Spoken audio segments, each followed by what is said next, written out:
Halo semuanya, kali ini kita akan bedah tuntas laporan keuangan dari PT Cashless atau yang kita kenal dengan kode saham CESH untuk tahun 2025. Nah, kalau Anda seorang investor, ada satu perubahan yang luar biasa besar di neraca mereka dan ini adalah sesuatu yang wajib Anda ketahui. Yuk, kita telusuri bareng-bareng. Oke, jadi ini dia rencana kita. Kita akan mulai dari yang paling heboh, yaitu ledakan kas perusahaan. Lalu kita lihat gimana dampaknya ke aset dan utang mereka, kita analisis seberapa sehat likuiditasnya, kita intip juga struktur aset jangka panjangnya, dan terakhir, kita rangkum semua poin pentingnya khusus untuk Anda. Sip, kita langsung aja masuk ke headline-nya. Ada sesuatu yang dramatis banget terjadi pada posisi kas PT Cashless di tahun 2025. Bisa dibilang, inilah perubahan keuangan terbesar mereka sepanjang tahun itu. Coba deh, lihat angka ini. Dalam 1 tahun saja, kas dan setara kas perusahaan meroket hampir 55 triliun rupiah. Ini bukan kenaikan biasa loh, angka sebesar ini benar-benar mengubah peta keuangan perusahaan secara fundamental.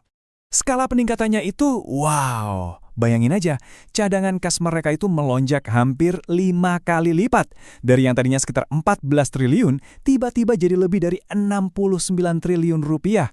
Pertanyaan besarnya kan, dari mana semua uang ini datang dan apa artinya buat perusahaan? Nah, untuk menjawab itu, kita perlu melihat gambaran yang lebih besar.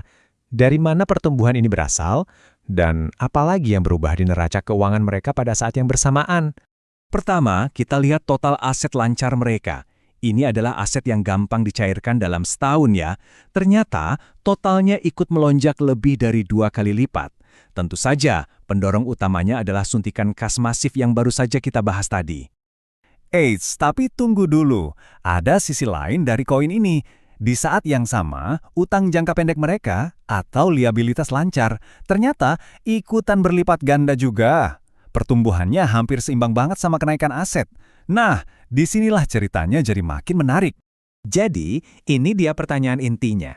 Dengan aset lancar dan utang lancar yang sama-sama tumbuh pesat, gimana dampaknya ke kemampuan perusahaan buat bayar tagihan-tagihannya? Apakah mereka jadi lebih kuat atau malah jadi lebih mepet posisinya? Kita bisa pakai metrik yang namanya rasio lancar buat mengukurnya. Untuk tahun 2025, angkanya ada di 1,01.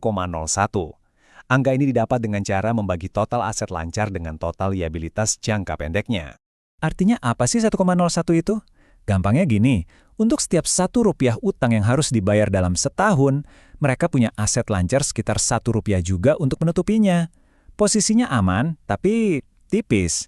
Nah, disinilah tumpukan kas mereka yang jumbo itu jadi pahlawannya. Itu bisa kita anggap sebagai amunisi mereka.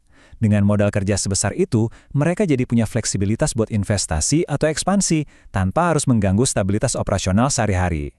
Oke, kita geser sedikit dari urusan jangka pendek. Sekarang, ayo kita zoom out dan lihat fondasi jangka panjang perusahaan ini.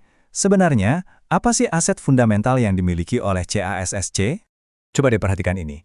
Ternyata, lebih dari 80% fondasi jangka panjang perusahaan itu bukan aset fisik seperti gedung atau mesin loh, tapi aset tak berwujud seperti goodwill, merek, atau mungkin paten teknologi. Inilah yang menopang nilai perusahaan untuk masa depan. Dan angka-angka ini bisa kita lihat langsung dari laporan keuangan resmi mereka. Ini menunjukkan bahwa sebagai investor, penting banget untuk paham nilai dari aset-aset non-fisik ini, karena disitulah sebagian besar nilai jangka panjang perusahaan ini tertanam. Oke, setelah kita bedah semua angka-angka tadi, apa sih kesimpulan utamanya? Apa poin-poin paling penting yang harus kita bawa pulang sebagai investor? Gini rangkumannya, perusahaan ini mengalami pertumbuhan kas yang gila-gilaan, tapi ini diimbangi sama kenaikan utang jangka pendek. Hasilnya, posisi likuiditas mereka bisa dibilang stabil, tapi butuh manajemen yang cermat. Dan yang paling penting, fondasi nilai jangka panjang perusahaan ini sangat bertumpu pada aset-aset tak berwujud. Nah, ini yang meninggalkan kita dengan satu pertanyaan besar ke depan. Dengan kas yang melimpah di satu sisi, tapi utang yang tinggi di sisi lain, dan nilai yang sangat bergantung pada aset tak berwujud, gimana caranya cash akan mendanai gelombang pertumbuhan mereka selanjutnya tanpa membahayakan stabilitas yang sudah ada? Ini yang perlu kita awasi bersama.